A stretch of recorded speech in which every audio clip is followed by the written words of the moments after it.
Um, Jhana practice Jhana on the breath. Let me just hit that button. Have it load. So welcome everyone to a practice of Jhana on the breath. I believe you guys know a little bit about Jhana, but to double check, how much do you know about Jhana?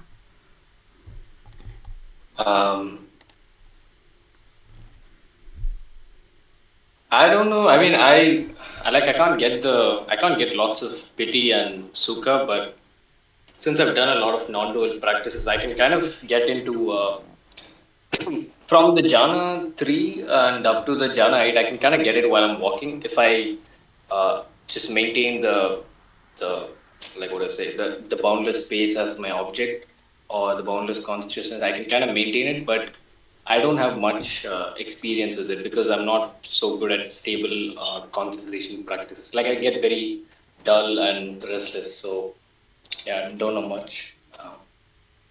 But I'm kind of familiar with um, like what they are about. Like I can kind of get a feel of each of these jhanas. Cool. Great. John? Yoni? How do you... can you hear him? Because I can't hear him. Caleb, can you hear him? Because clearly there's something wrong with my system that I'm not picking up John's voice. I entirely blame my technology, but because I heard Caleb... I can hear you clearly. John, did you hear me? Like what I said, or was I too? Did I talk too low? Okay, I'm gonna drop out and join again just in case that'll fix it. Be right back.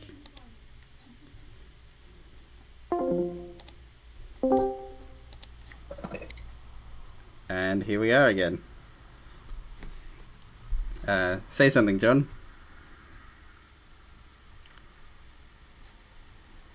Can you hear me? Yeah, it's fine now. Completely fine, as if nothing was wrong. Cool. Jhanas, what do you know about the Jhanas?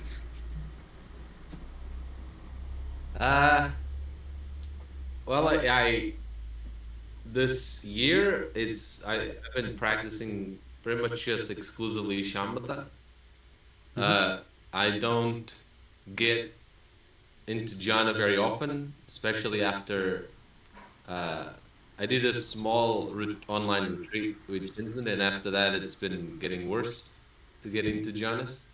But now it's I'm getting back up again. I can get to.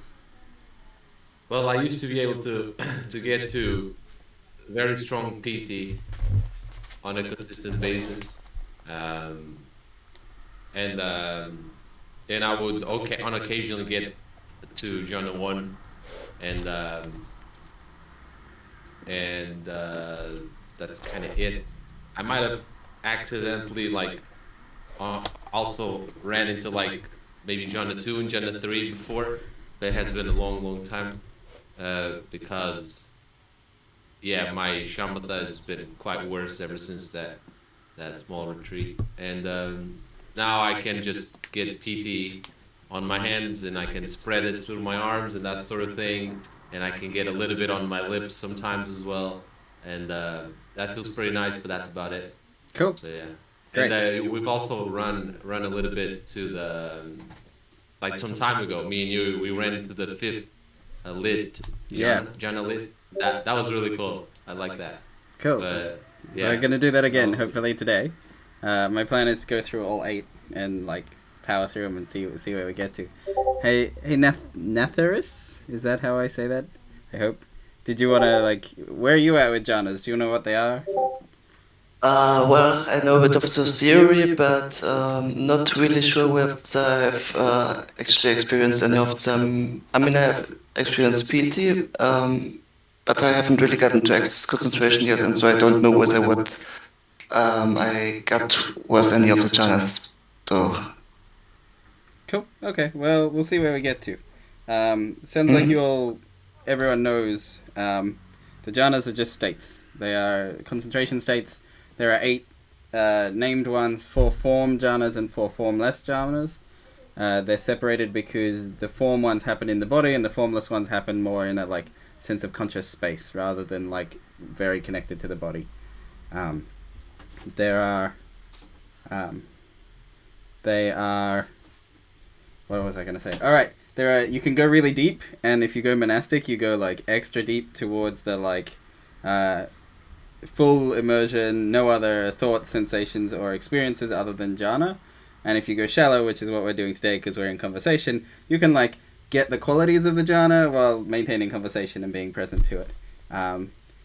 So this is a pointing out method. So I'm gonna do the thing where I like cultivate a little bit of jhana and then describe what I'm experiencing. You can watch me as I do it. You can like try and follow my instructions and try and see if you can feel it along with me. It's convenient, it's beneficial, it's efficient. It's the best way I know how to point someone at the jhanas and have them like, roller coaster through. The jhanas on the breath. I actually made this practice up when I was mucking around and trying to work out what was going on, because the jhana qualities are present in everyday life. So access concentration, because Natharis mentioned it. When I first was trying to work out what the heck that thing was, I do a lot of meditation lying down, not sitting up. So I would sit there and I would something like lock my body. Now this is not required for what we're doing because we're doing very light, but I would sort of scan over my body and then tell it don't move, and get it to stay there. And then the key is when you have your hand and you're like, okay, hand, now move, and then it just doesn't. You're like, okay, my body's done a it's still now thing. And in some sense there's a depression version of that where you go to get out of bed and your body's we don't wanna, and that's can be kind of uncomfortable and unnerving and scary. But this is also it's a level of concentration that basically if I have an itch, I'm not about to go scratch it because my body is stationary. We're stationary. Now we can break in and out of access concentration, but that's a clue to what it's like. So assuming you have some level of that, or you are still enough to pay attention and hear the instructions, you can probably get to the next jhana, the first jhana. First jhana, jhana 1, is called bliss. You can find bliss if you think about the journey of the breath. It starts with an in-breath, right? So the in-breath goes up. It's and it's kind of so from no breath at all to taking a deep breath in, there's an upwards direction movement to it. It's kind of exciting. It's got this and if you pay attention to the qualities that you're invited to your experience as you move in the upwards direction, and you can sort of hear it in my voice. I'm things are kind of exciting. They're on the way up. That's the shape of the first jhana, and it's like things are heating up, things are getting warmer, things are starting to buzz. Which is, but really it's the first half of the in-breath where that rush in of air, if you breathe out fully and then you go, it's got that upwards movement thing. That's the first jhana. So you're welcome to tell me if you notice any qualities of jhana or bliss in your experience. So one thing I notice is that my attention sort of projects out to my periphery as well as gets excited, and I start almost looking around what's exciting around here. Something's exciting, but it's the base state of my mind just went, there's got to be something exciting here, but I know that I generated it. But at the same time, it's my behavior slightly starts getting prepared for the excitement that's about to happen. So I want to check what do you feel, what do you notice as you cultivate that first part of the breath.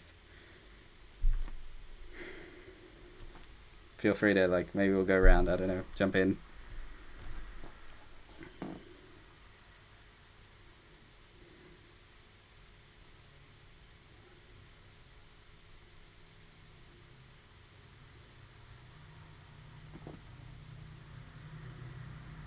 Yeah, it has a enthusiastic kind of feel, energetic kind of feel, and yeah.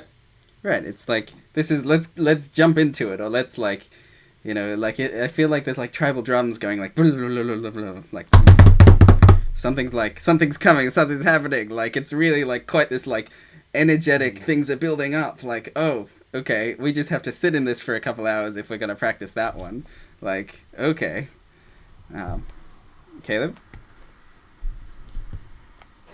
Yeah, that kind of like just something just rushing, that excitement. Yeah, so I can get that mental feel of it, like this excitement. It comes mentally, but then the physical sensation, it doesn't come so much for me. Um, like I don't get so much energy physically, but then I can get the mental feeling of it. Right. So noticing also, one of the things I'm listening to is if you guys are blocked, like, you know, if something's like, oh, we can't be excited, it's not safe or something, I'll probably hear it in your voice and I can like point that out if it were happening. But neither of you really have that. So that's handy. I wonder if we can get you a little bit more physical sensation though. I wonder if we can get you to put your attention in your body when you take that breath in and like try and pull the breath all over the body. And sort of like increase sort of like a sense of aliveness in the body as you do it. Oh, nope.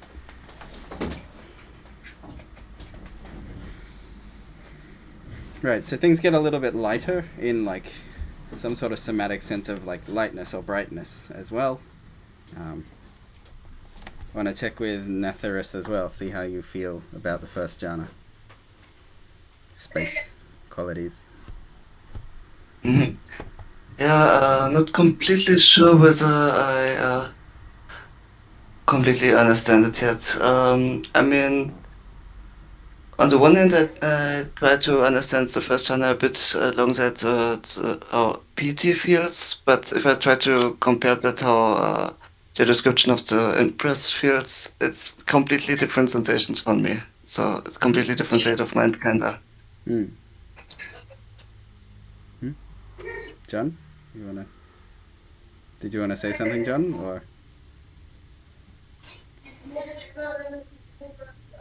Me? Yeah, go for it. Is it John? Yeah. Because I keep saying John. It's Johnny. Johnny. Johnny. But it's Okay. fine. John's fine too. Johnny. Anything's fine. Who cares? But yeah, for the mind, excitement, I find it really helpful to just get happy thoughts, to just get wholesome happy thoughts, all up in that stuff, and that makes the mind very pleasant and nice and happy.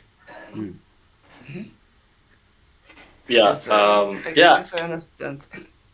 But I wouldn't have called that feeling excited, but yeah, just it's more of a relaxed kind of happiness. Caleb? For me at least. yeah. So what I'm noticing is that, like you just said, like the first part of the in breath, I can notice a lot of similarities, but then the next part of the in breath, I start to get more relaxed and more calm. So yeah, like Johnny said, like bringing up those anything that has to do with love, compassion, happiness, gratitude. These, like when I try to think of gratitude or metta, for example, I seem to get these the pity, like the physical feeling of this excitement, much more easier that way. Um, yeah, that's what I wanted to say. It's much more easy with those kind of things, like with the meta type stuff. But then I can't get the same thing. I can't mimic it with concentration because I'm not very good at concentration practices. What we're really looking for is like a fountain. Like we're just like we turn on the tap and it's just like we want this energy to like keep flowing, like keep increasing. And like you said, sometimes the later in the breath it starts to relax, right? But actually we want to stay in that like the energy is like moving upwards or moving like increasing. And in that sense we're like paying attention to the qualities that are just the like upwards moving energy power thing. I mean, I'm sounding like an annoyingly excited person now because I'm just like buzzing with energy, like more. Okay, like Yeah, I think it's. Oh, sure. Sorry, go ahead. Go, yeah. I just wanted to say that, like, I think so, like, that's the out breath part of it, and the meta feeling kind of it, and the gratitude kind of it. That's different from the enthusiasm and excitement that I think we're looking for here. Uh, Hmm. so when I say like the happy thoughts and that sort of stuff, what I meant is like it would be something like, when you're like, oh man, this feels nice, and like, holy shit, hell, let's go, baby. It feels pretty nice. Like, I don't have to do anything, and it just go, let's go. You go what I'm saying? Like, it just that kind of energetic kind of like feel of like, you know, that excitement of like, stuff's pretty nice. That's really good. You get what I'm saying? Like, and you just kind of like a smile kind of pops up a bit and that sort of thing, and you kind of feel like you know, that kind of internal feel is what I would kind of like describe it in that regard. And then the relaxed and the pleasant and like the peaceful and the meta like and the gratitude like that sort of thing would be more like second and third and that sort of thing. But that's how that's kind of what I meant. I guess I should have clarified it a little bit, but yeah. Hmm. Hmm. Yeah, And something I also want this that um yeah, like you just said, like I can't, like when I get the gratitude, the meta, like in the beginning it's like, lots of pity and stuff like that. But then I'm not able to sustain it, and I mostly move towards the later jhanas. And yeah, like the second or the third, and just stay at the third mostly, or the fourth. Yep, and I suspect everyone sort of picks their favorite or avoids certain jhanas. I've had to do some self work where I would avoid the third, or like I'd have stuff that was going like second and jumping to fourth, and not really like letting go in the healthy way that things should like settle down. But that's probably a good cue to move on to Jhana number two. At some point, all of this like Jhana one excitement thing is getting irritating. It's just like things are just irritatingly exciting. They're up and they're up and they're up and they're just like, why? So what? Like I'm really getting over the way, like, it's like a motivational speaker who hasn't got the message that you're already motivated. Like just chill, okay? I'm with you. We're here, but yeah, like we're sick of this. So that's like the cue to like Jhana 2. So Jhana 2, you find the sensations of the second half of the in breath. So it's more like a full lungs sort of filling up, and it's got like, for me, like instead of the sharp up, it's got like the rounded top. So it's still warm and still like happy, but it's less irritating on the peak. Um, and it's still like things that are fire, things that are hot and happening, but it's less uh, sharp and more like rounded and warm in sense. Ooh, does Joni, you're frozen. I don't know if you're still there. my back. Hello. Oh yeah, yeah, Yeah. Yeah, I like that. right. So two is called joy, and again, that's a clue as to what it should feel like. It should feel warm and happy and joyous. Again, the breath is like follows the fact that I'm pulling in joy, and it's going for like holding lots of air in my lungs. Like, this is great. I'm like, ha ha. Like a very very jolly warm. Like I keep doing this symbol that is like this rounded belly shape of like second jhana quality.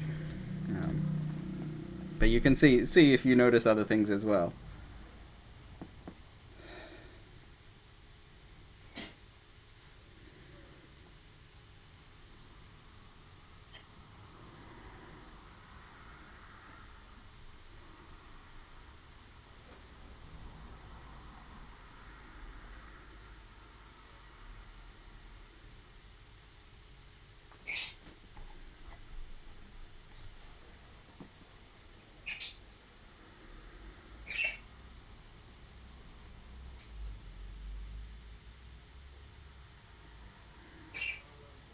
Hmm?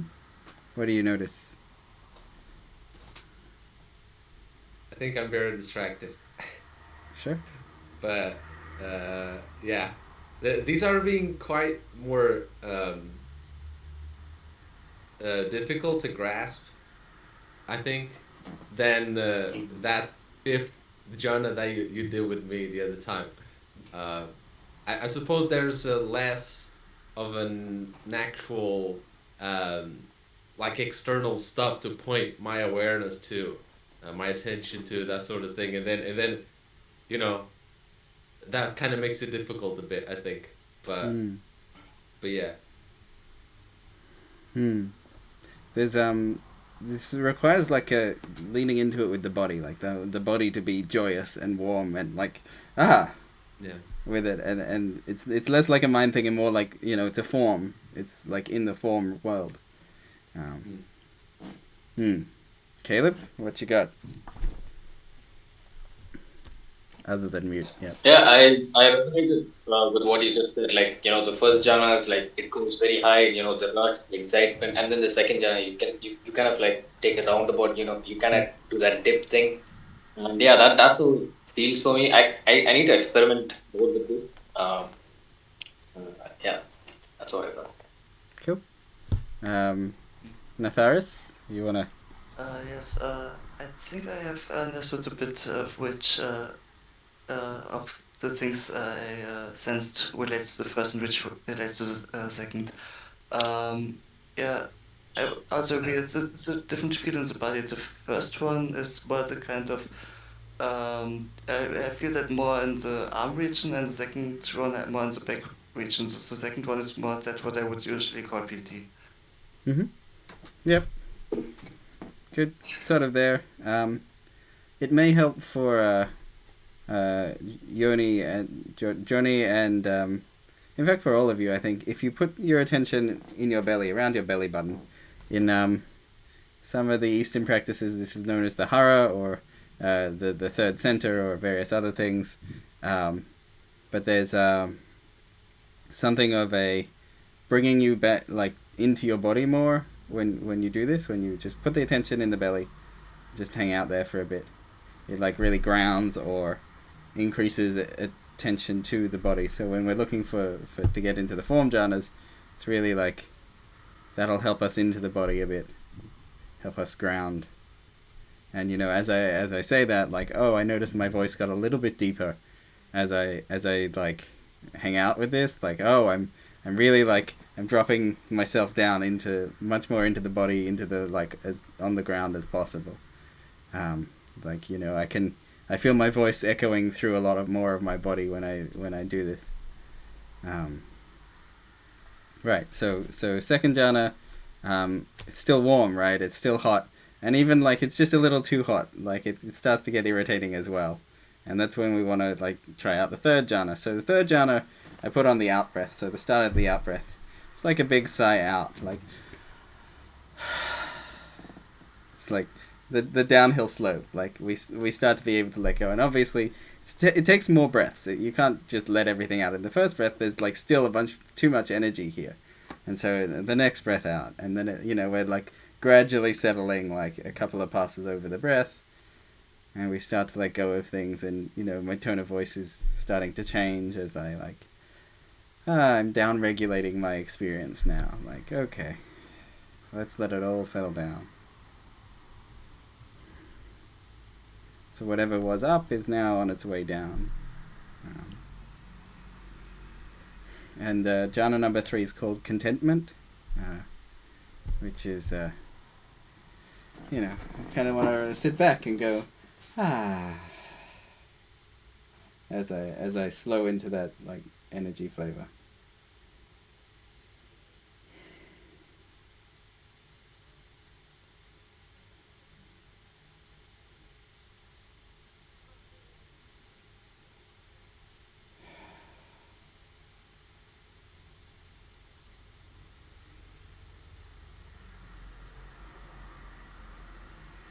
If you're getting tired or sleepy, I've had people yawn when we go through this one as well, because suddenly things get to let go.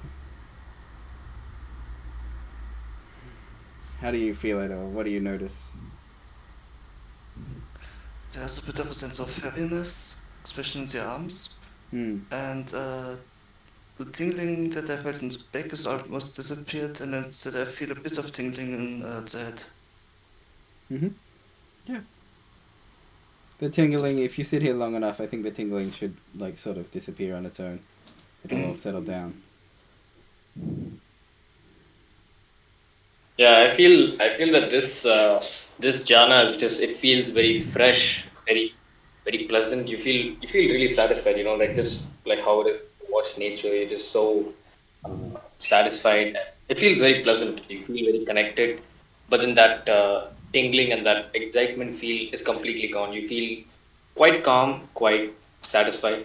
Um, yeah, that's what I'm noticing. Like compared to equanimity, where you still feel pleasant, but then this is more, you're still in that kind of like pleasure stage. You're still feeling a lot of pleasant feelings, but then you feel very connected and all of that. Feel very fresh. But, So particularly when we went through 1, 2, and then 3, like we brought stuff up and now we're calming it back down again.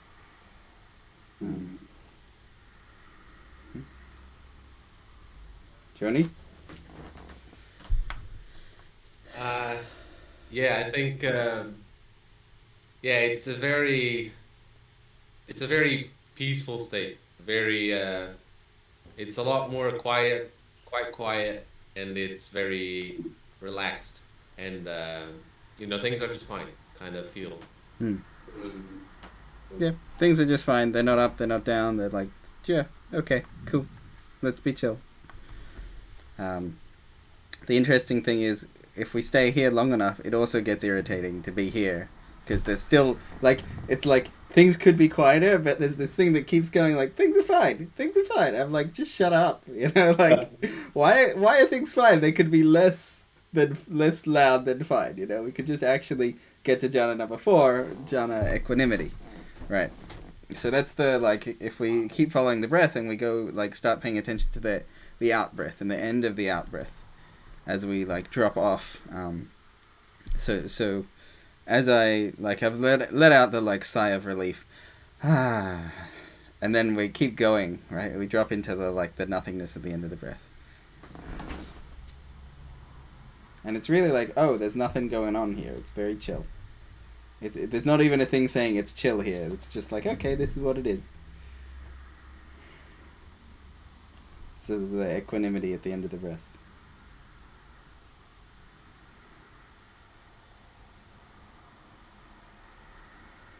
You can also notice the next breath and the way that it, like, disturbs the equanimity just a little bit. But if we can maintain the equanimity, then we can, like, amplify how equanimous we are.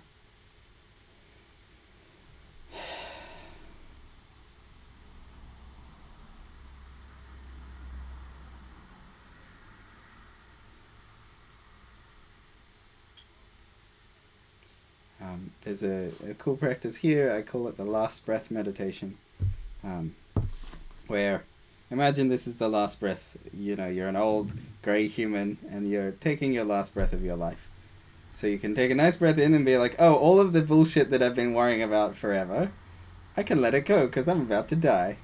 Like, all of that stuff I cared about, all of these worries, all these anxieties, all of the bullshit that is a human life, I can just let it go. And as you breathe out, you just let it go. And you sit in absolute equanimity. And you'll know the first time you do it that there's, like, a couple of things that are like, we're still holding on because it's important. And you need to be like, no, this is my last breath. And you can do another last breath. And you, like, breathe in and you really let go of just everything else. And you see what happens in this, like, deep equanimity of the last breath.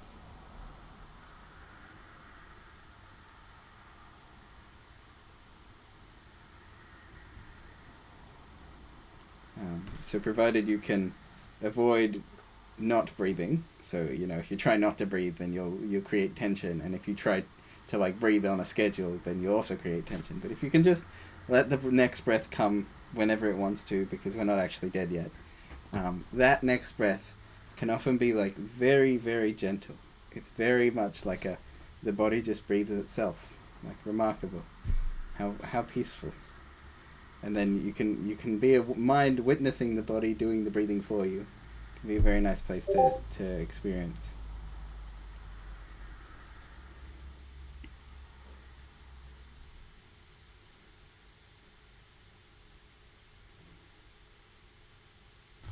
So that's equanimity, like there's still objects around, we're still in the room, we're still in the conversation, but we're pretty neutral about, like, in terms of, is his voice annoying? Well, no, I'm pretty equanimous to whatever is going on. Like,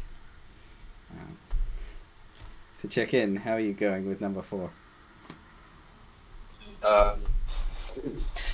Yeah, what I with this jhana I find very useful is that you take an in breath and then take the out breath, and that kind of like pause in between the out breath and the in breath is like the perfect spot to kind of feel how equanimity is. Like you're not looking forward to anything, you're not looking forward to the next breath or any kind of pleasure, excitement, happiness, even those pleasant feelings that we had in the third jhana. Like, you still feel satisfied but at the time, but then you still were wanting a little bit of that pleasantness. But now it's like just totally content, like absolutely in the present moment. You're not looking forward to anything.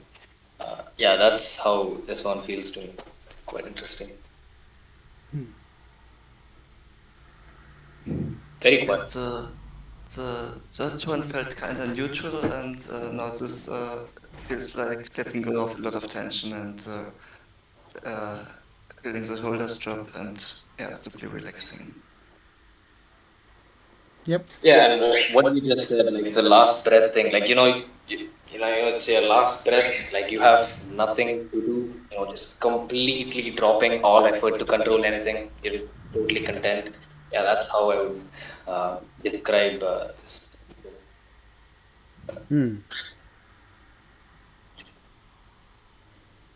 Yeah, I think that the last breath idea is kind of helped, and the focusing of the on like the last part of the breath and that kind of neutrality at the end of it.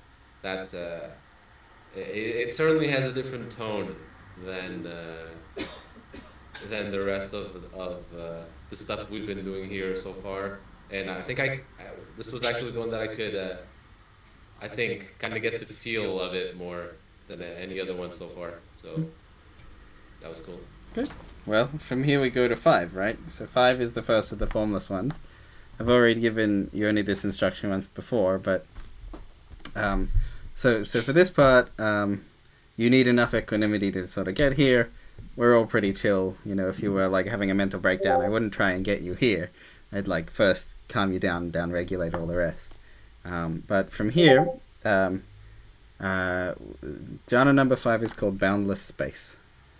So first you want to put your attention on the wall behind you. And this can be sort of a surprising thing for most people that they can just sort of do it. Other people might be like, what do you mean? Well, that spidey sense of like, I know where the wall is. It's sort of back there. I can project my awareness back onto the wall. That's the like, I want to hold the wall. And while we're at it, as we get comfortable with that one, some people get surprised by this one because they're not used to it or anything like that, like being aware of what's around them. And then we can add in the side walls, so the left and right. As we do it, you got the floor and the ceiling as well. This is, and then of course the last wall is the one in front. And then so we're basically like I'm aware of this whole big bubble. And as we know, the name is Boundless Space. And what we've done is we've made some space. So what we want to do after we get some space is we want to go boundless. We want to go beyond the walls to like extra spacious. And if you observe the space that you are sort of holding on to and you notice there's a boundary, try step beyond the boundary. Try and be like, what's on the other side of that? And like stretch out a bit further to like more boundlessness. There are instructions that will have you going like from room to house to little town to city to country to like earth to like expanding right out, but I find it relatively similar to just like hang out in the space and just push out. Obviously boundlessness, you want to get to like planet to galaxies to like universe sort of thing, but we're much of a muchness. We're looking for the feel of boundlessness, really, more importantly than some arbitrary opinion of what it feels like to be aware of the galaxy or something. Like no, it's okay. Less fussing, more like just boundlessness. Um, so we can check in and see, how does boundlessness feel?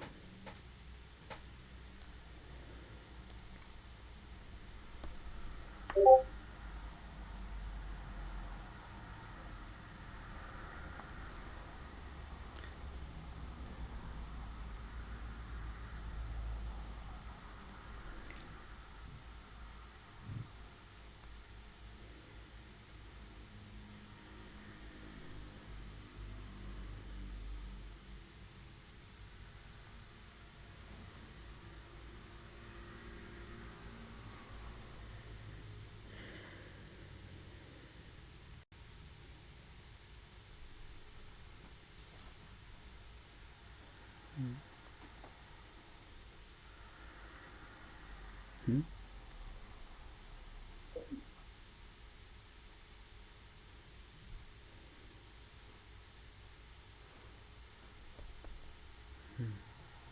Do you like boundless? Do you dislike? Are you surprised by? I know Journey's been here before, but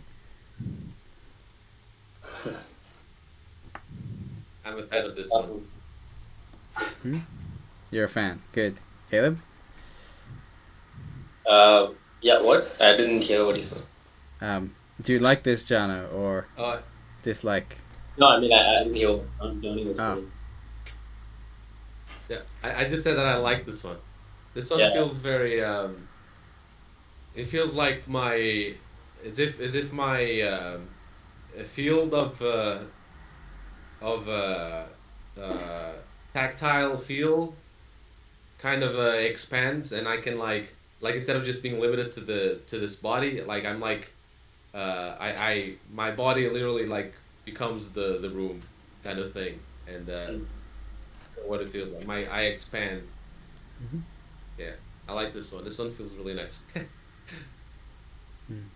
I have a lot to say about this, Jana. So maybe Nethris, you can go next. sure. Yeah, what Johnny said sounded similar to what I'm feeling in this regard. I had done a similar. I had read some instructions beforehand a couple of weeks ago, and done that one kinda ish before.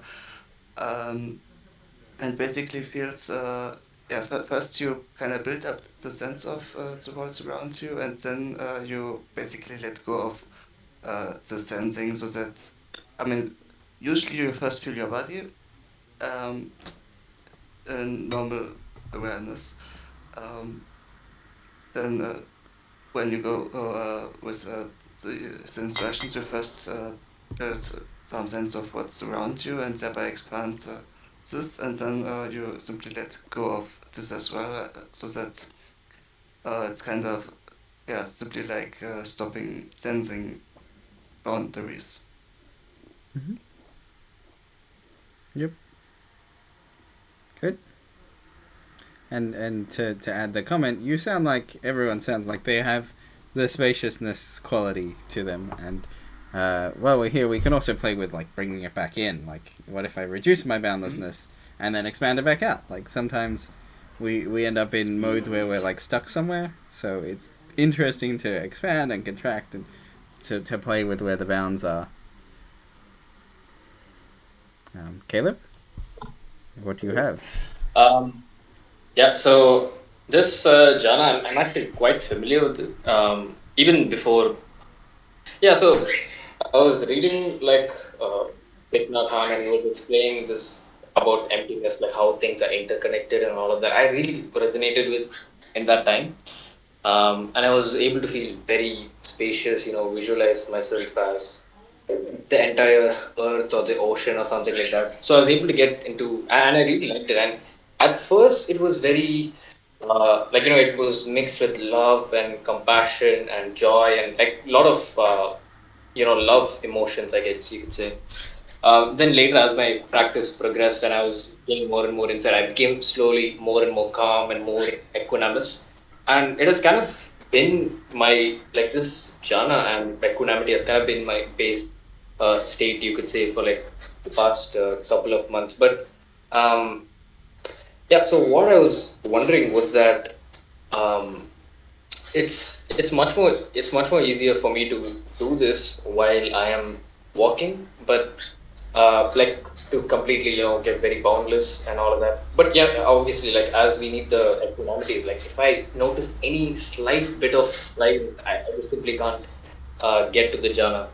Um, but yeah, so while I'm walking, I some a visualization I find very useful here is that I just visualize that there are like webs going from webs or strings going from myself to my emotions, my thoughts, the sofa in front of me, or everything. Like just sounds and that's really helpful because just once I include all the mental everything, I it's much more easy for me to get very boundless.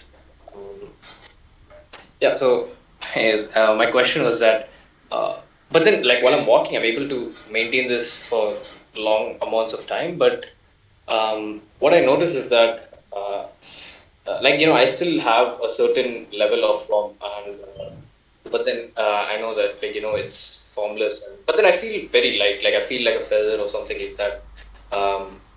But then I still obviously like since I'm walking, I have a certain level of form, and then I'm seeing so lots of while I'm seated, it's much more harder for me to get into this jhana because I can't see objects, uh, and then like I'm a very dull person, so I get very dull, and it's not as energetic as while I'm walking, as aware as while I'm walking. So yeah, I just wanted your feedback. Yeah. So I definitely say so. The form jhanas, the first four, really they go along with. They happen with the body. They're very much body based. The formless ones, I think of them as like a layer of the mind. So they're there underneath the form ones, but we don't usually notice them because the form is quite loud and noisy and distracting and all the rest. So as we peel back the layers, as we like energize things and then like take it up to the second and then down, relax it at the third, and then sit in equanimity, then we get quiet enough to like start peeling back the layers and seeing like what's underneath the nature of the mind. So obviously there's this perception of space. Everything that all of our form experience happens within something like a perception of space. Um, so it's interesting that you get it better when you're moving or when you're walking than sitting. I wonder what's going on there. I don't really have an answer, but yeah. Yeah, and what you just said, yeah, that's very true because when I'm feeling the joy, what we did with the jhanas 1, 2, and 3, it was completely in the body, like whereas the boundless space, it's I feel very light. It's more like things outside the body. The space is kind of like outside the body. Mm. Yeah, so that makes sense. Uh, There is an yeah, interesting thing here. We can, if you descend your attention, so usually people have their attention sort of up here behind their eyes. If you bring it down into the body, and then once you're like more like in the body, try and expand outwards towards the boundary of where you usually find the body. And you will probably have this strange experience of not being able to find your skin, or you might be able to find your skin, but that's sort of the skin as we feel it from the outside, not really an interior outwards perception of the skin.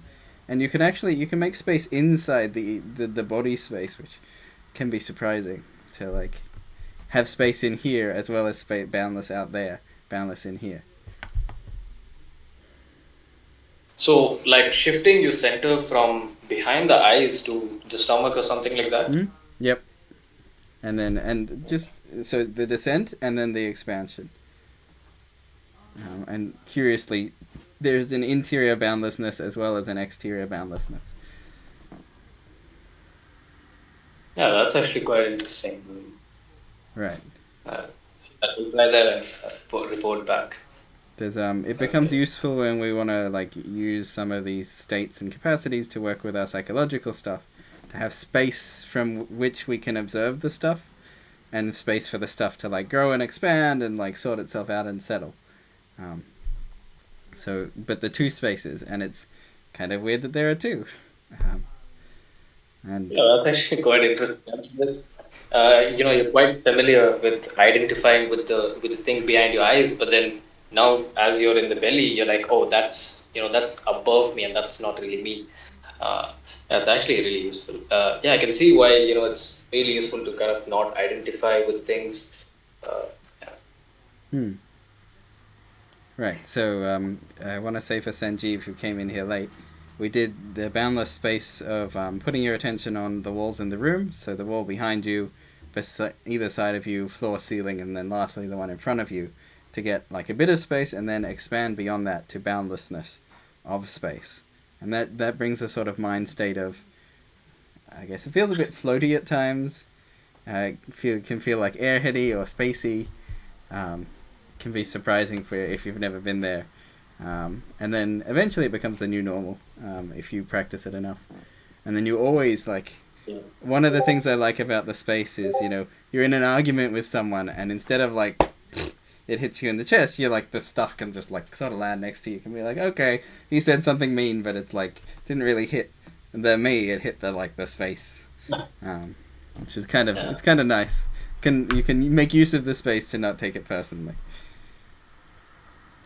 So to move from jhana number 5 to jhana number 6, so number 6 is called Boundless Consciousness, and the directions are to notice that because there is space all over the place, that means there must be something able to observe the space all over the place, and that would be the boundless consciousness. That's one instruction. Another instruction is to, if you take the boundary of the skin, usually we say I'm on the inside and everything else is on the outside, and you take that boundary and you can expand out to the space. And obviously in the skin feels a lot more conscious and alive, and then as I expand that out, the rest of the room also picks up like a quality of density to it, like a real aliveness to the room, like thick with consciousness. And obviously, if you're like me and you had a bunch of psychological stuff about what other people do or say or whatever, this is where I started to first, like, I just got shut down. I'd hit this and I'd be like, oh, bam, I don't like this. There's mean and scary people out there, consciousnesses that can harm me in various shapes. So I had to practice sitting with it a bunch in order to, like, okay, there is boundless consciousness, but it's my friend out there rather than my enemies out there. But yeah, this sense of, like, real density of thickness of alive. Like the whole of space is in fact alive. There's this potential here to make like metaphysical claims from some experiences like this, and I'm like always cautious to like be like, nope, we don't actually know what that means. We just have this phenomena where we experience boundless consciousness. And again, reminder of the boundlessness, you can get like a room full of space and then go beyond to like boundlessness of space and filled with consciousness. So to check, how does that feel? And Sanjeev, you're also welcome to add a comment if you're up for it. Hello, so I joined late, Yeah, of course. so I missed the first few things, the first 4 jhanas especially, in which I was interested. All right, well, I can run through them at the end as well. They're sort of like a different category because they're the form jhanas and these are formless, but yeah. A question which came to my mind as I was listening to the descriptions you were just giving. It's basically, I got reminded of the instructions by Lord Kelly, his glimpse practice. Yes. Basically, when you say that you shift your attention to from the back of your head or where you usually feel the consciousness or awareness coming from, and then shift it to the lower abdomen or to the chest area and then expand it. So all these sound very familiar to Log Kelly. So any connections from that side, or those are totally different things? And I mean, what we're talking about in jhanas is states, and Locke Kelly calls his practices glimpse practices. So momentarily glimpsing the state. So, for example, I may want to go from behind my eyes to like take 2 steps back, right? And there can be this sudden sense of like spaciousness if I take my awareness a couple steps back. Like, oh, I can just be back there, and that's like way more comfortable than like, or I can actually come like right close to where my eyes are and be like super close to. In touch with the front of my eyes, and there's this weird phenomena of like moving my experience around the space that I can move it. But yeah, it's definitely connected. I'm a big fan of Locke Kelly. think those instructions have a certain vipassana spin to them. Like when you see that, okay, the self is like two steps back, and then you're like, okay, well, I was just like, behind my eyes. So you can gain some level of insight from that. So I feel like, yeah, that's, whereas jhanas, you kind of like stable and you're just maintaining that boundless space, boundless quantity. You're just staying there. Um, so it's completely like shut. Hmm. Yeah. There's also a Yeah. couple of How cool the things. boundless. Hmm? Yeah. I was Yeah. I going to was going say. to talk about the bond. You can go ahead. Hmm. Go for it.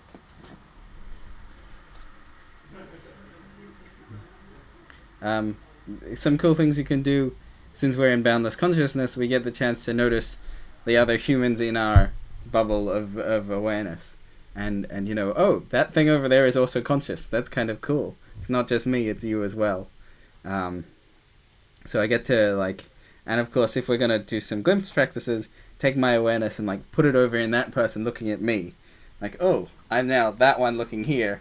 The self is sort of projected into the other people, and the uh, understanding of the depth of consciousness of other people is in other people as well, looking at me, and mine is looking at them, and they're looking at me using mine looking at them, and there's many arrows going on. But there can be some interesting experiences to be had in connection with other people. And boundless consciousness, of course. You know I that think that I'll go reminds for. me. Oh, sorry. Yeah. Uh, it reminds me of. It came to my mind things like visualization of like things it reminds me the things you're kind of describing and the way it feels and that sort of thing. It reminds me of when I used to visualize, say, for example, um, like me on a like a still lake, and then I just start to expand it of the whole forest surrounding the lake, and then like I just start to encompassing everything, the clouds and the sky on top of it and everything.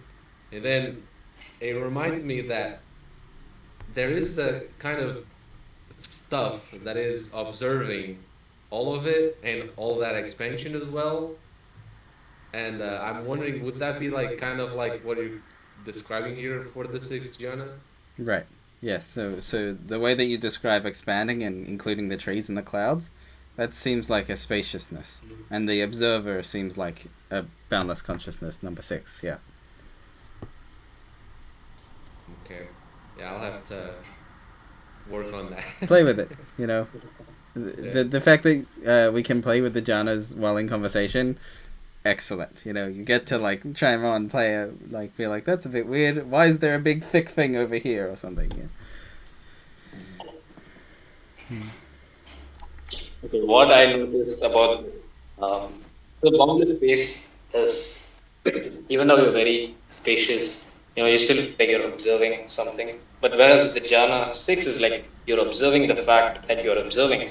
So even that kind of gets included along with the space, you boundless of this observer or observing this consciousness to see the fact that the space is also boundless. So yeah, that's pretty cool. But I think we already spoke about this before. But just the same as you, I also notice I have a lot of like tension and tightness in my head. So, and as my the observer is mostly behind the eyes. So when I notice that, when I shift my attention instead of the space to the observer, I get lots of density, lots of tightness, lots of just bodily resistance, I guess. Um, so yeah, so yeah, that seems like something I have to work with in the Jhana 6, and something that helps is like just massaging over my head, or and then along with it like breathing, deep breathing. After that, once that tension, like even if it's temporary, once the tension is gone temporarily, then I can actually feel what the Jhana 6 actually looks like. I can include the consciousness too. Um, Yeah. Otherwise, it's quite tight and dense. Mm. Yeah, it sounds like you got maybe stuff you need to go hang out in 3 for a bit and like calm down the body a bit more before you can like observe 6 without the body being all like, ah, we're tense. Um, the other thing you can try is like try be a bit more sad. Like just invite some more sadness in and see if that will just like soften the tension. Just like maybe there's some grief or crying that needs to happen that is like, you know, as you get to 6, it's like urgent. These things start, the psychological stuff starts saying like, address me, deal with me, I want to be heard, and that's a chance to like, oh, I need to go work with this thing and be compassionate towards the parts of me that need to cry a bit or something, and, free them out, so that they're not busily getting in the way. Yeah, I haven't had sadness in such a long time. It's been so long since I cried. But yeah, I mean, it feels very tight and all that. But the thing is, I just don't know like what is causing this. If that makes sense. Like I know like something is wrong, some sort of resistance in the head going on. Um, and a lot of times I do get it. When I have lots of strong emotion, all the tension from that, it goes directly to my head and like this area, and then I realize that that's the same thing that is preventing me from accessing this sixth jhana. But then I don't know exactly. Like I'm not sure how to find like okay, this is the problem. Yeah, I'm just not able to find. Yeah, my hunch for you would be look at the emotions. So go straight for, so the 3 are fear, anger, and sadness. I'd say sit in anger, like work up some anger and sit in it and feel the like the heat in the body that comes up when I get angry, and the like the increase in like subjective sense of power and strength, and that often comes with the jaw can get very tight, but there's something that is like tension that wants to, and so if you invite it from the rest of the body, it may join with the tension that's going on in your head and like balance back out.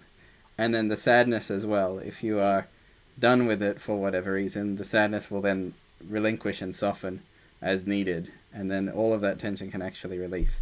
And we don't have to know where it comes from, what the story is, and what to do with it. Just like if we clear out the emotions, then like they're done. And maybe if we didn't need to know what they were from, they won't come back. If they still have a message, don't worry, they'll be back. Like they don't leave us alone until we're done, you know. But yeah, play with anger and play with sadness and see if that will help flush whatever's stuck in you right now. Yeah, I need to Especially play with sadness. Yeah.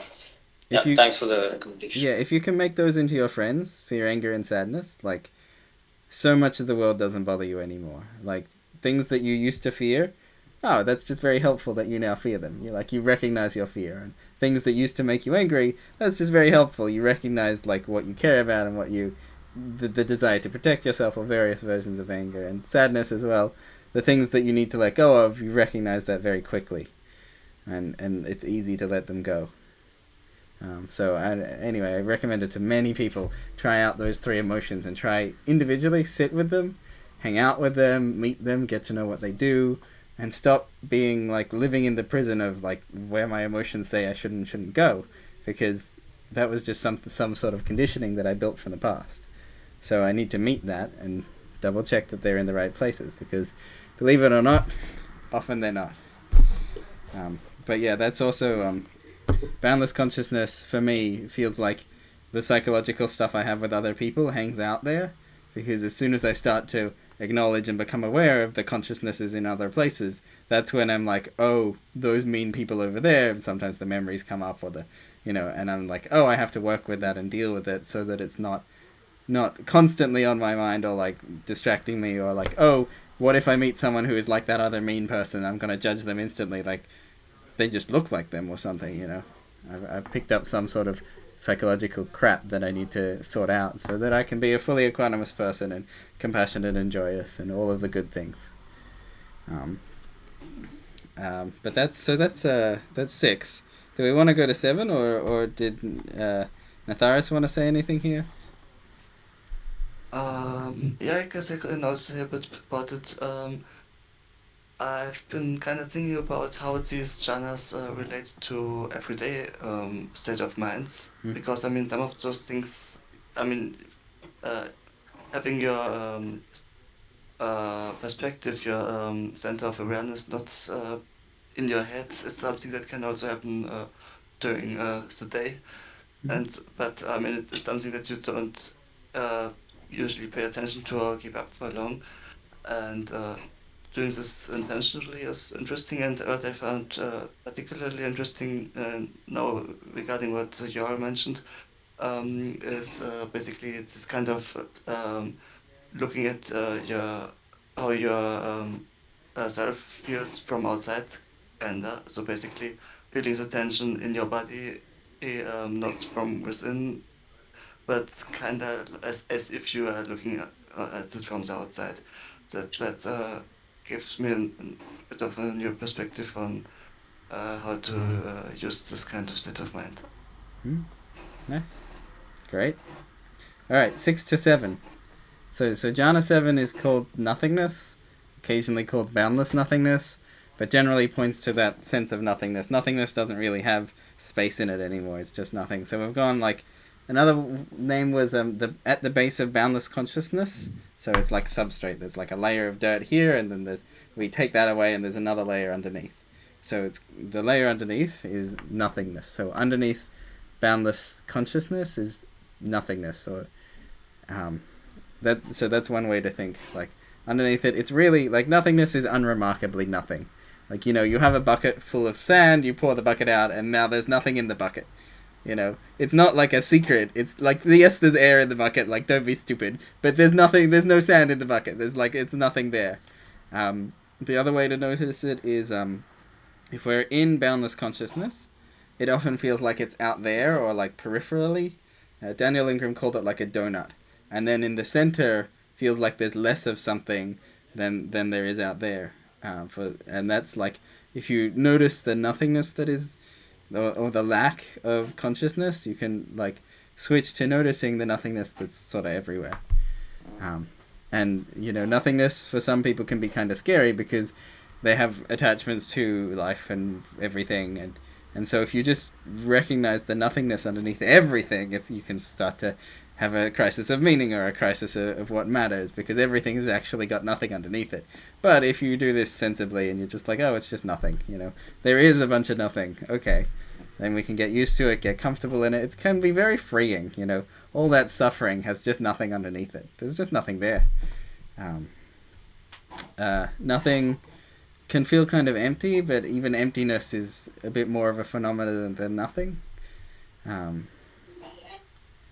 There's it's a bit trickier to point to. I'm not that great at this one, but I'm not that great at like directing to it. But there's definitely like just nothing. It's not meant to be a remarkable or mysterious sense of nothing. It's the ordinary, everyday sense of nothing. So the general question here is, what do you notice, or can you hang out in nothing, or is nothing freeing or trapping or confusing?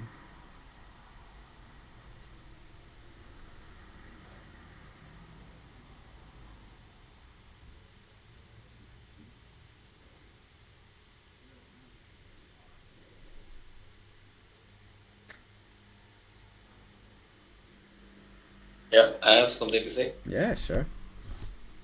Yeah, so how I try for this one is that, go from the fifth jhana, boundless space, expand the space to everything, and notice that consciousness is also boundless.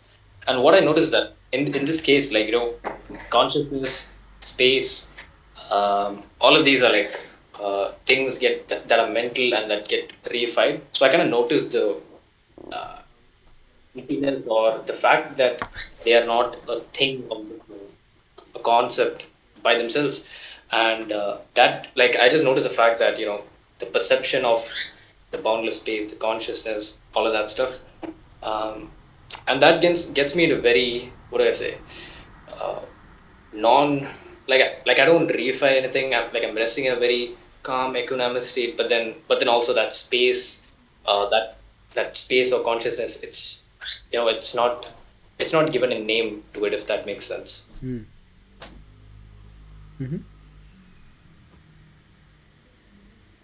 Great. Right. Yoni? Yoni? Yeah, I don't. It's I don't think I quite grasp this one.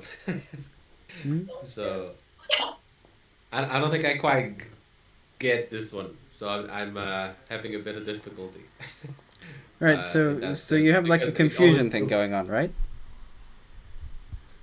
Yeah, it always feels like there's always something. Right. So So I can so never get to the nothing, it seems. so hang out with the sense of confusion, right? So for Mm. now, like, where do you notice your confusion? Is it in the body? Is it outside the body? It's in the body. Right. Okay. It's Cool. it'll- some stuff in the chest, I think. Right. So in order to notice the nothingness, we're gonna have to hang out with the confusion enough so that it settles down because nothing can be quite confusing, right? And so every time we hit nothing, we're generating confusion, and we're like distracting ourselves by looking at confusion. We might also generate boredom and distract ourselves with this is boring. Why are we doing this? But whatever it is that's coming up, we're gonna have to hang out with it until it it's like okay, we're just a bit confused, and we're gonna see what else is here underneath it, or like that isn't being generated. Um, so you're gonna have to move towards that confusion if you want to meet the nothingness underneath it. We'll see.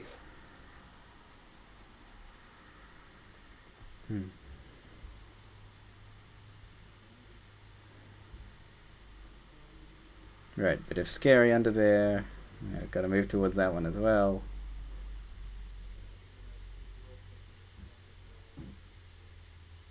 Okay, a lot of scary under there. Gonna move towards that one as well. Have some self-compassion as we move towards what's scary. Yeah, I can't do it that fast. Yeah. I don't think. So my sense is, and here's what I do. I should probably have explained this. I put my attention over there in you, and I go like, oh, if I was that body feeling that thing, how would I be feeling? And then my system spits up, oh, underneath there's confusion. What's underneath confusion? Okay, underneath confusion is like fear. Underneath fear is like a bunch more terror. And so I'm like, oh, I'm just gonna read his stuff through him while he's, I got a bunch of practice of doing this with people. Yes. So like, oh, there's it's quite scary. The unknown is quite scary under there. As we go like a bit further into the unknown. This is standard. Like lots of people have psychological crap in their brain.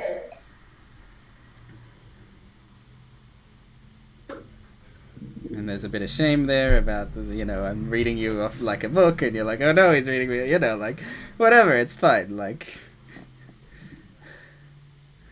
yeah, a bit of embarrassment, awkwardness, big white smile, like, there's lots of emotions that will come up. We got to get through all of this stuff if we actually want to get to the nothingness, like. Yeah, that actually makes sense. Like what you said, like about confusion, like just noticing that, like, it's hard to grasp conceptually. I think I kind of get it. I'm not sure. I mean, I think this is what nothingness means. I mean, thing means like you're reifying something, you're reifying consciousness or space or whatever, and then this jhana 7, I'm guessing, is like you realize that there is no thing. Um, um, yeah, I think that's what that means, and it's kind of confusing. Like it just makes no sense. Like you can't even put a label on something, and that's quite confusing. That's quite scary. But so yeah, is that what you mean? Like by the nothingness? Yeah, actually, to add a few more descriptions, comments, I've talked to people who like took a bunch of drugs and ended up in nothingness, and they were like, "This was terrifying." I ended up in this like huge terrifying because there's nothing but terrifying there. And then I've talked to them and I've worked them through the jhanas, and they were like, "Oh, this is nothingness. This is okay. It's not terrifying anymore." But when I did it on the drug, I was like terrified. The another one I was gonna say is that you reminded me. Right, if you have like a thing, right, this is an object, like it's a pen, it's a thing, right, and then if I take it away, I can't like grasp it with my mind, there's no thing there anymore, and that's nothingness. There is no things. And that's sometimes used to point to Jhana 7 as well. The way that the mind like says this is an object, we just like don't let it do that. There's just no object anymore. But there's like some phenomena of like an emptiness of object.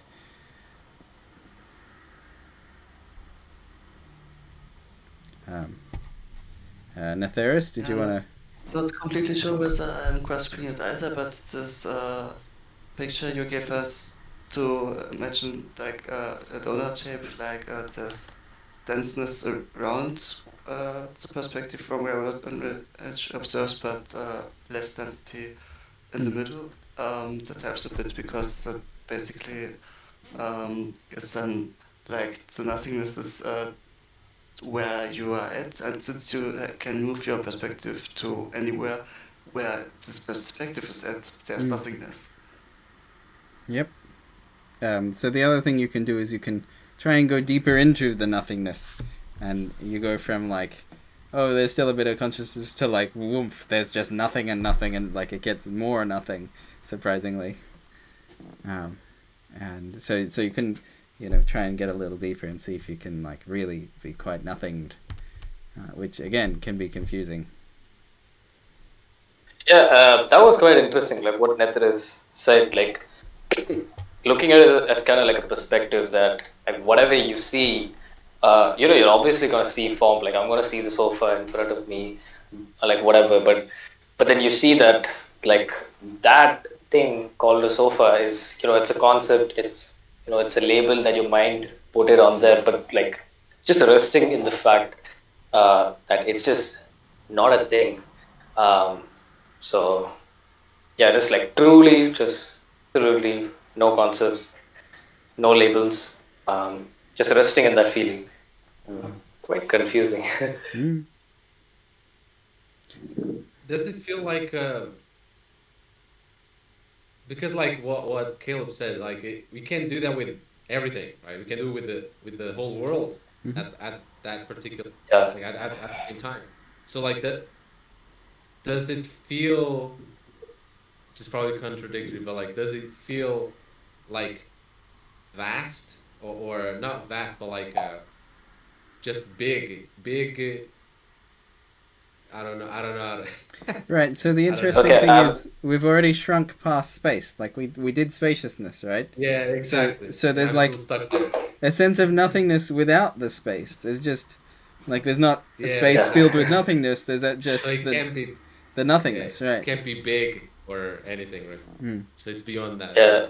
I mean, you're still having a human experience, so you're still comparing it to like you're looking at things and you're the other stuff that is popping in nearby, but nothingness itself doesn't have a spatial dimension. Like if I have this and then I drop it, I don't have it. There is no like graspable space. That's in just which nothing. It's empty. I see. Yeah. Yeah. So yeah, the thing is that it is like absolutely not a thing. That's the confusing part of it. Right. Yeah. So I'm guessing like it's kind of you can kind of maintain it throughout the day. It's kind of like a more base thing. Like for example, I'm looking at things in front of me like clothes and my bed or whatever, but then I'm not. I can see this form, but then like I can still not put like a label on top of it that okay, this is a bed, these are clothes. But I'm just seeing like whatever I'm seeing, I'm just seeing it without putting a label or giving it a name. That's how it feels to me, and it feels like what you asked, like Johnny, is that it feels just. I don't even know how to describe, but then it feels like absolutely nothing. Like yeah, it's so confusing and kind of incomprehensible, I guess. So Hard to describe. there's another possibility, which is you can try be extra thinging, like be like object, like try and like in your visual field like define every object like that's definitely separate to that thing is definitely separate to like that's my screen, that's the bottle of water on my desk, like very clearly, and then drop the labeling and until there's just the sense of stuffness, but like no specific thing. That's exactly what I meant when I said that, like that I can I can do that with the whole world at the same time. Mm. That's what I meant. So like instead Yeah. of being like would be just like tremendous stuffness, like all of it. And that's what I was trying to attempt to. That's why I said like big, Right. because I don't know what word I couldn't come Yeah. up with anything better. But Sure. yeah, so that works too. Like just all the stuffness with dropping like all the boundaries and all the Right. So we just want to There kind you of go. hang out. So again, that jhana practice that has you spend 3 hours in each jhana, spend 3 hours hanging out and there's just no things. Like just hanging out in the sense of no thingness, and then when you come out of it, you'll like go to pick up a glass and be like strangeness, like interacting with objects for a little bit. Yeah. Yeah. All right. Shall we go on to number 8? Yeah, I wanted to add like one more thing is that like when you're doing the nothingness, that your thoughts also kind of get really low. Like usually we're putting like labels on it. Okay, that's a bed. This is my clothes, and this is a glass of water. But then that like label in the mind, that perception seems to like drastically reduce. Like there's just like what you just said. Like there's just this sense of something, but then like there's just nothing. Yeah, that's what I want to say. Cool. Thank you. Hey Sanjeev, did you have anything to add? He may have walked away. All right, on to number 8 from 7. So, number 8 has a couple of funny names, and they're kind of annoying. The two names that I go with are neither perception nor non-perception, and not nothing and not something. And the third one is at the base of nothingness is neither this Jhana 8, neither perception nor non-perception. How do we get there? Is the great question. I'm not so great at the directions to this one either, but I can give you a couple of pointers.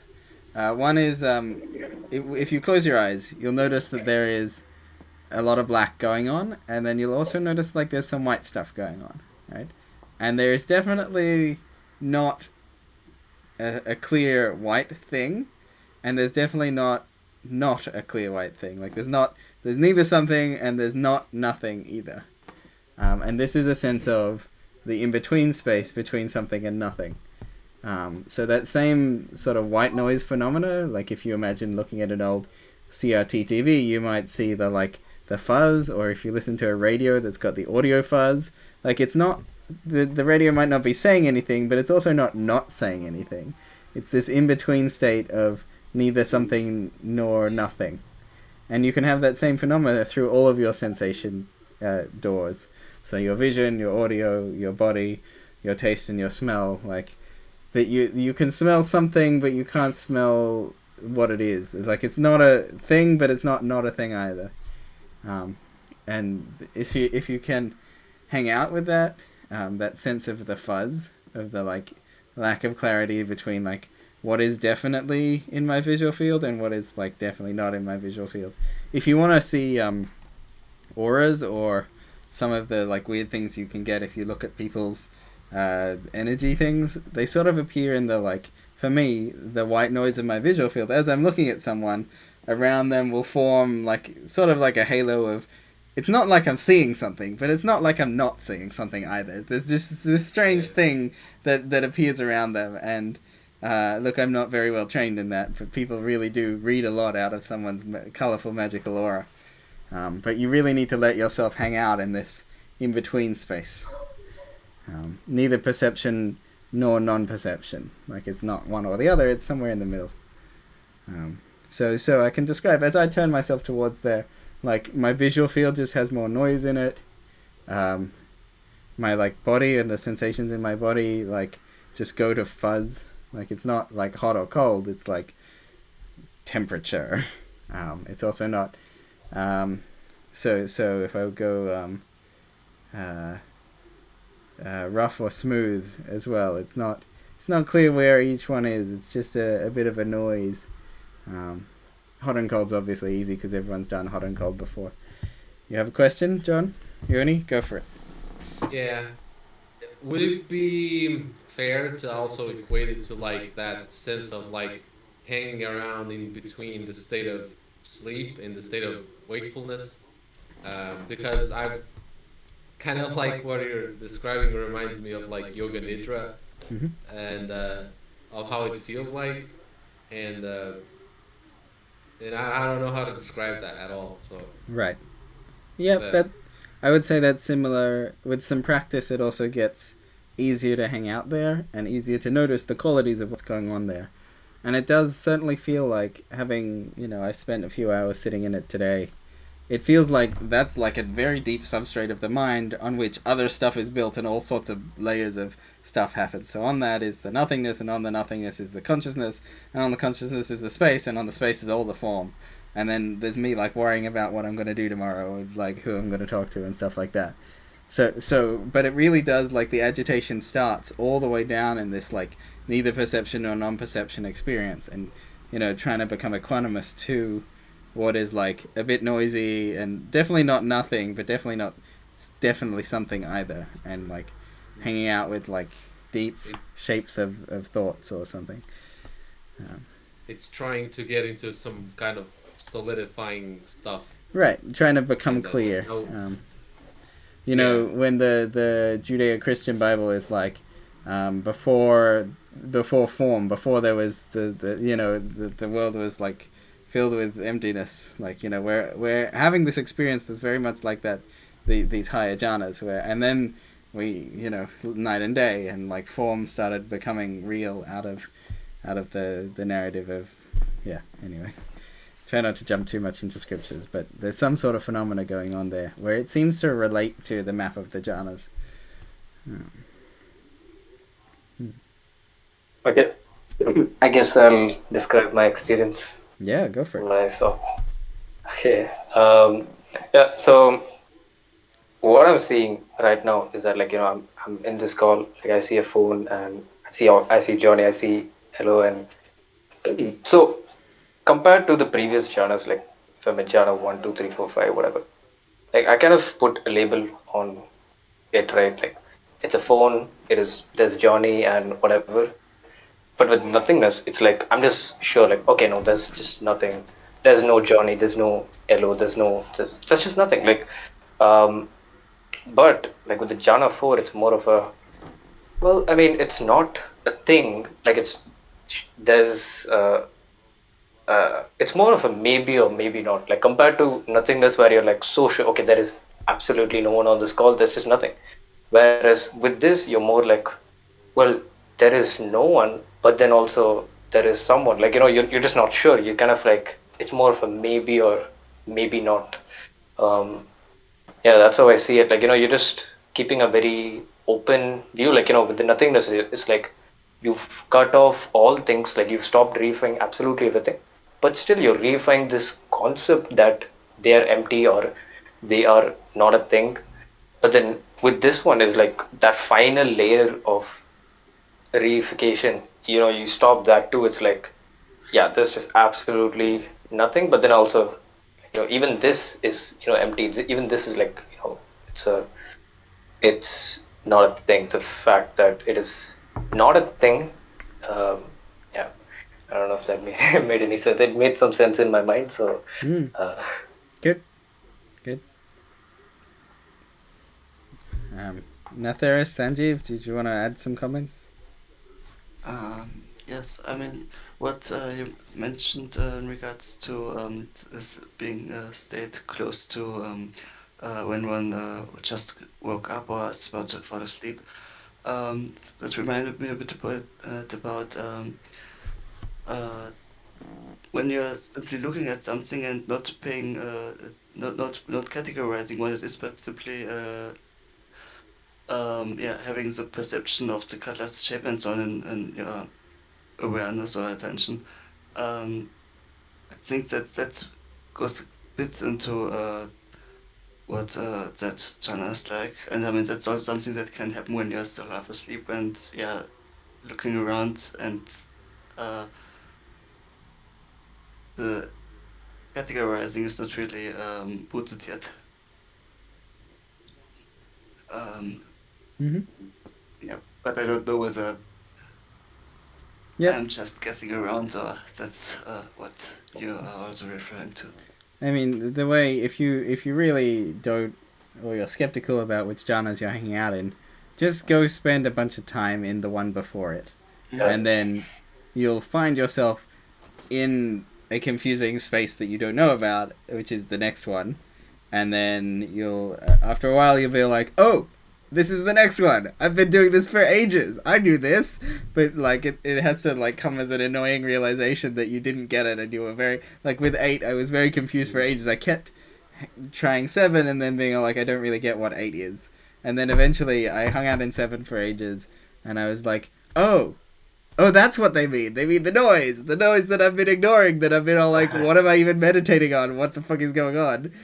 No, it's the noise. Yes, it kind of seems like that. Like I mean, I don't know for sure, but it kind of seems like it's about pointing out things which one also notices simply anytime, but which one doesn't pay any attention to, which Right. one wouldn't categorize as anything special. Right. Well, we're talking about the fundamental ground layers of the mind, of the awareness of reality. Like, yeah, it's gonna be there all the time. It's just we pay no attention to it. Absolutely. Yes, and therefore it can be hard to be convinced that this is what people are talking about, making a Right. fuss about.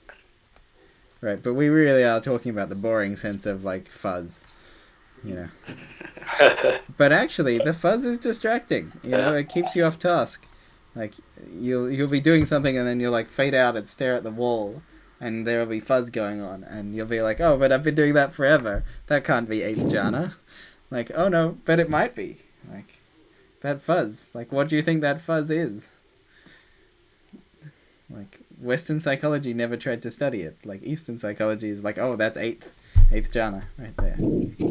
Anyway, those are the 8 jhanas. There is number 9, which is cessation, but I'm absolutely terrible at talking about it because I'm not clear on how to point to it or if it's even interesting. I'm zeroing in on, they probably mean the boring sense of when things stop. So, you know, like if you pay attention, you have a thought, and then you just keep watching the thought, and then it'll be gone within like 30 seconds or so, right? You'll be thinking about a thing, and then it just won't be there anymore. Like, that's a very mild experience of cessation. The really cool cessation is when everything and all of your experience just comes to a zip, a non-existence phenomena. But actually, like, things are ending all the time. Every time a new sensation enters our experience, an old one is leaving or has left. So you can do a meditation where you note the leaving of things or when things are gone, and that can bring you to a surprising, like, suddenly everything stops and you're like, where was I? But that one I can't point to so well. So for now, that's all you get. I don't know if you... I'm not completely clear about the cessation because I mean I kind of heard two different kinds of descriptions. One is basically that completely everything stops so that you afterwards cannot even know whether you simply were mind wandering and are now coming back to metacognition, or whether that really happened. So because also your memory sets out. Yep. Or was it something where your memory still somehow functions even though there is no input? Yeah, I'd converge on the you don't even have memory sort of experience. There was in that case, I might have had like 2 or 3 of those for just for a moment back when I was doing void meditation for a while. Because that's kind of the goal of that, at least that's the way I interpreted it. I have a book by Doug Kraft. It's called The Buddha's Map, and he talks about, he called it like whiting out, or like there's a cessation you can do when you're like a violent cessation where you're busy in something and then like you keep cutting the threads, and then there's the 6 R's practice. It's something like recognize, rest, relax, re-smile. I can't remember the other ones. but it's like a gentle cessation, and then that becomes a skill to bring your mind to a gentle stopping, and you'll have to spy on his book in order to try and understand it. But essentially, there is very poor description of cessation anywhere. Yeah, I guess the void meditation was more in line of the first method, but yeah, still different. You do have awareness of something happened. I mean, how I see it is it's kind of like blinking your eyes and opening. It is so fast. I mean, there are some people who can, it's called like ninth jhana, and some people can maintain it for long periods of time, like an extended cessation. I can't do that, but then, like, when I do have cessations, it's kind of like how you blink your eyes, it's that quick, but then when you blink your eyes, like, you most likely, like, just blink, and then, you don't really have awareness, it just kind of opens. But with the cessations, it's like a blink for the eyes, the hearing, the touching sensation, absolutely everything, the thoughts and everything. But still, you have very clear awareness. Your awareness is very bright, very clear. You know that something has happened, and it's like absolutely everything has come to a pause. Your mind is just set to rest. It's very relaxing. Once you come out of it, it's very relaxing. Um, but yeah, it's quite hard to describe unless you have experienced it. I think the best descriptions are it is known by its absence. So you know it by when you wake back up and you're like, oh, I'm here. Where was I? And the first couple times you do it, it seems like you don't recognize that that's what it was. And then after a while, you're like, oh, maybe that was a cessation. And then maybe you try and repeat them. I think you do have awareness though, so you kind of know like something has happened, but then like you have like it's hard to describe because compared to like the ninth jhana is like you're not perceiving anything, but then you're not labeling or you're giving labels to anything. But whereas with the cessation is like absolutely everything stops, and the fact that you even know that you're not labeling and labeling itself stops, and like you do have some level of awareness, like a very clear sense of awareness that something has happened. I think that's what you guys mean by cessation being in memory or something like that. But then you can't describe it because there is absolutely nothing to be aware of. There's no hearing, there's no seeing, there's no touch, there's no thoughts, just absolutely nothing. Like just the absence of it, like you just said. I think a reason why. Oh, sorry. Go ahead. Someone wanted to talk now. Johnny, you go for it, Johnny. Yeah, I think one of the reasons why we say that there's no memory of it is because there's no content to be recorded in the memory, right? It's just absence. So there's nothing that can be recorded in memory. So that's why we say there's no memory, I think. And it reminds me of like things like deep sleep, right? Because like we don't have memory of deep sleep. We have like dreams and whatever, but we don't have memory of deep sleep because there's nothing happening in deep sleep, and therefore there's nothing to be recorded in memory, and therefore there's no memory of that particular sleep, right? Yeah. But we know when we something. wake up because but I think that something is like but something that's different from deep sleep is that deep sleep you're not aware of it, whereas with the cessation you're clearly aware of it, but then you're not aware of it's kind of hard to describe because there is awareness, there is a sense of knowing that something is happening, but then there's nothing to be aware of, so it's quite hard to. So I would say that's actually a good description because there's deep sleep, but normally in deep sleep we're not aware of it, but then with cessation we are aware of it, and that's the only difference. Like there's no content, but then we're just aware of it. Like it's not like a blank space. Like if you see, if I had to describe it, it's the same as looking. Like we see from our eyes, and if you close our eyes, it becomes completely black. Cessation is kind of like seeing from your elbow. Like, can you imagine that? Like you just can't do it. Like it's you see absolutely nothing. There's no light. There is no darkness, and that's what cessation is. Kind of like a glimpse, but then there's no darkness. That's my best. That's as far as the descriptions go. Yeah. All right. I want to say thank you everyone for coming. to Jhanas 1 to 9. Yeah, I'm happy to hang out. I might stop the recording and throw it up on YouTube sometime. That was a good time.